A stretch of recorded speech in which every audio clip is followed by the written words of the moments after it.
না, এখন কোনো প্রকার বাধা নেই। কোনো বাধা নেই। জি। আপনারা এটা থেকে আসলে খুশি নাকি অখুশি? আমরা খুশি।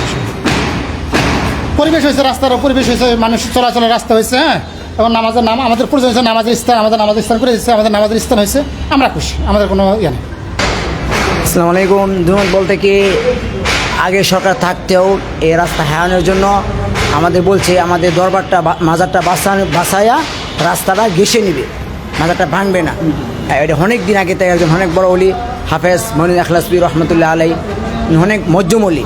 হ্যাঁ, অনেকেই নারায়ণগঞ্জ অনেকে চিনি, অনেকে আসতেছে, যাওয়া আসা করতেছে। এই জন্যই আগে সরকারও আসছে, আসা দেখে কি ঠিক আছে, আমরা এটা যেভাবে বাঁচায় রাখা যায় আমরা এইভাবেই বাঁচায় রাস্তাটা ঘেঁষে নিব। স্থানান্তর করে স্থানের মধ্যে এখানে থাকবে, রাস্তাটা ঘেঁষায় নিবে, রাস্তা যতটুকুই নিবে, মাজারটা বাঁচায় চেষ্টা করবে। আপনারা চান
এই মসজিদটি ভেঙে ফেলা হচ্ছে।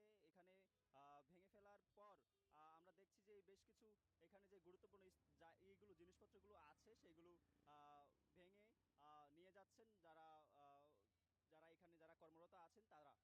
আমরা এই জায়গাটিতে আসলে জায়গাটি অবস্থান হচ্ছে ঢাকা নারায়ণগঞ্জ যে লিংক রোড আছে আমার ঠিক একেবারে সামনে দেখছেন যে এই ঢাকা নারায়ণগঞ্জ লিংক রোড 6 লেনে উন্নতি করার জন্যই আসলে এই মসজিদটি ভেঙে ফেলা হচ্ছে এবং এর পাশেই এই মসজিদের আরেকটি জায়গা তারা বিশেষ করে সরকার, বিশেষ জেলা প্রশাসকের সহায়তায় সরকার স্থানান্তর করেছেন এই জায়গাটিতে। সামনে যে জায়গাটি দেখছেন এই জায়গাটিতে এখন পর্যন্ত গতকাল থেকে নামাজ যেই কার্যক্রম সেই নামাজের যেই কার্যক্রম তারা শুরু করেছে এবং পাশাপাশি এখানে এই জায়গাটিতে একটি মডেল মসজিদ নির্মাণ হবে, সেটি ইতিমধ্যেই সরকার থেকে একটি নির্দেশনা দেওয়া হয়েছে।